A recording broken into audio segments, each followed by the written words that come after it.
안녕하세요. 평화를 사랑하는 세계인으로 문선명 총재님 자서전입니다. 오늘은 284쪽에서 288쪽까지 훈독하겠습니다. 제목은 한반도의 통일이 곧 세계의 통일입니다. 고르바초프 대통령을 만나고 크레물린 궁을 나오면서 나는 수행 중이던 박보혜에게 특별한 지시를 하나 내렸습니다. 1991년이 넘어가기 전에 김일성 주석을 만나야겠다. 시간이 급해. 소련은 이제 한두 해 안에 끝나고 만다. 문제는 우리나라야. 어떻게든 김일성 주석을 만나 한반도에서 전쟁이 일어나는 것을 막아야 해. 소련이 붕괴되면 전 세계 공산 국가들도 함께 괴멸되므로 마음이 급했습니다. 그렇다면 궁지에 몰린 북한이 어떤 도발을 해올지 알 수 없는 일이었습니다. 더구나 북한은 핵무기에 대한 집착이 대단했으니 더더욱 불안했습니다. 북한과의 전쟁을 막으려면 북한과 이야기할 수 있는 채널이 있어야 했는데 그때까지 우리에게는 그런 것이 없었습니다. 어떻게든 김일성 주석을 만나 핵무기에 대한 야욕을 버리고 남한을 선제 공격하지 않겠다는 약속을 받아내야 했습니다. 한반도는 세계 정세의 축소판입니다. 한반도에서 피를 흘리면 세계가 피를 흘립니다. 한반도가 화해하면 세계가 화해를 하고 한반도가 통일되면 세계가 통일되는 겁니다. 그런데 1960년대 후반부터 북한은 핵보유 국가가 되려고 발버둥치고 있었습니다. 이에 대해 서방 국가들은 선제 공격이라도 하겠다고 물러대고 있었죠. 이렇게 극한으로만 치닫는다면 북한이 어떤 무리수를 둘지 몰랐습니다. 나는 어떻게든 북한과의 대화 채널을 구축해야 한다고 생각했습니다. 그러나 이 일은 쉽지 않았습니다. 북한과 접촉했던 박포혜에게 북한의 김다현 부총리는 북조선 인민들은 지금까지 문총재를 국제적인 순공운동의 괴수로만 알고 있습니다. 그런데 어떻게 보수 반공의 총수를 환영할 수 있겠습니까? 문총재의 방북은 절대 허용할 수 없는 일입니다. 라고 단단히 못을 박았습니다. 그렇지만 박보이는 물러나지 않았습니다. 미국의 닉슨 대통령은 철저한 보수 반공주의자입니다. 그런 그가 중국을 방문해서 마오쩌둥 주석과 회담을 하고 미국과 중국의 국교가 정상화되었습니다. 여기에서 이익을 본 것은 중국이었습니다. 침략자로 낙인 찍혔던 중국이 일약 세계 무대의 중심으로 떠오르고 있습니다. 북한이 세계적인 공신력을 가지려면 문총재와 같은 보수 반공주의자를 친구로 만들어야 합니다. 라며 북한을 설득했습니다.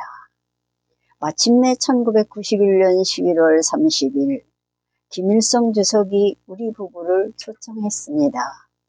당시 하와이에 머물던 우리는 급하게 베이징으로 날아갔습니다.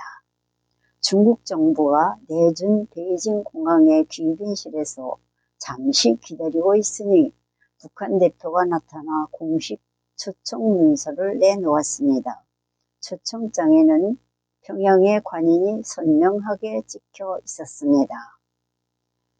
조선민주주의 인민공화국은 통일교의 문선명 선생과 영부인 그리고 수행원 일행을 공화국에 초청합니다. 공화국은 제북기간 중 그 신원을 보장하겠습니다. 1991년 11월 30일 조선민주주의 인민공화국 정무원 부총리 김달현. 우리 일행은 김일성 주석이 보낸 조선민항 특별기 JS215를 타고 평양으로 향했습니다. 어느 나라의 대통령에게도 김일성 주석이 특별기를 내어준 일은 없었으니 매우 이례적이고 특별한 대접이었습니다. 비행기는 황해바다를 건너 신의주로 올라가서 고향인 정주 상공을 지나 평양으로 갔습니다. 고향을 내려다볼 수 있게 배려해 준 것이었습니다. 저녁 노을이 붉게 물든 고향을 내려다보는데 마음이 울렁거리고 폐부 깊숙한 곳이 저려왔습니다. 저게 정말 내 고향인가 싶어서 곧바로 뛰어내려 산으로 들러 뛰어들고 싶었습니다. 평양 순안공항에는 48년 전에 헤어진 가족들이 나와 있었습니다. 꽃처럼 어여쁘던 여동생들이 초로의 할머니가 되어 내 손을 잡고 미간을 찌푸리며 울부짖었습니다. 70살이 넘은 누님도 내 어깨를 붙잡고 통한의 눈물을 흘리셨지만 나는 끝내 울지 않았습니다. 여기서 이러지들 마십시오. 가족을 만나는 것도 중요하지만 나는 하나님의 일을 하러 온 사람입니다. 이러지들 마시고 기운을 차리세요. 40년 만에 만난 형제들을 껴안고 울지 못하는 내 마음을 속으로 폭포 같은 눈물을 쏟아내고 있었습니다.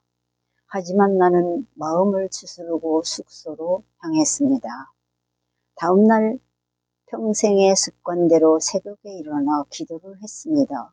만일 영빈관에 감시시설이 있었다면 한반도의 통일을 위해 울부짖는 내 기도가 모두 녹음이 되었을 것입니다. 그날 우리는 평양 시내를 둘러보았습니다.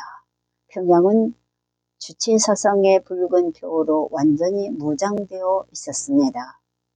3일째 기른 날은 비행기를 타고 금강산 구경을 갔습니다. 구룡련 폭포는 한겨울인데도 힘차게 물줄기를 뿜어내고 있었습니다. 금강산을 구석구석 돌아본 후 6일째 되던 날은 헬리콥터를 타고 고향으로 갔습니다.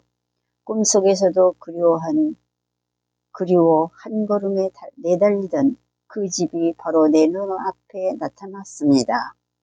꿈인가 생시인가 싶어 한참을 집 앞에 망부석처럼 서 있다가 안으로 들어왔습니다. 본래는 안채와 사랑채 그리고 창고와 축사가 서로 맞물린 사각형 집이었는데 다 없어지고 안채만 남아 있었습니다. 내가 태어난 안방으로 들어가 책상다리를 하고 앉아보았습니다. 어릴 적 기억들이 어제 일처럼 선명하게 떠올랐습니다. 안방과 부엌으로 통하는 작은 문을 열고 뒷뜰을 내다보니 예전에 내가 타고 놀던 밤나무는 이미 베어지고 없었습니다.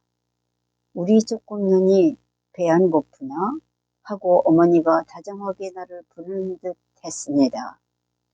어머니의 무명 치맛자락이 휙 내 눈앞을 스쳐 지나갔습니다. 고향에서 부모님의 묘소를 찾아 꽃을 바쳤습니다. 흥남 감옥으로 나를 찾아오셔서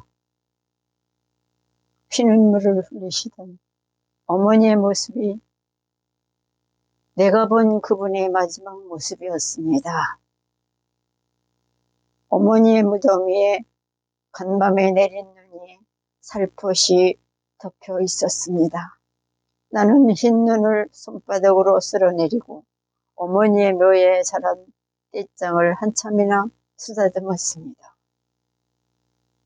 어머니의 거친 손등처럼 무덤 위의 겨울잔디가 거칠거칠했습니다.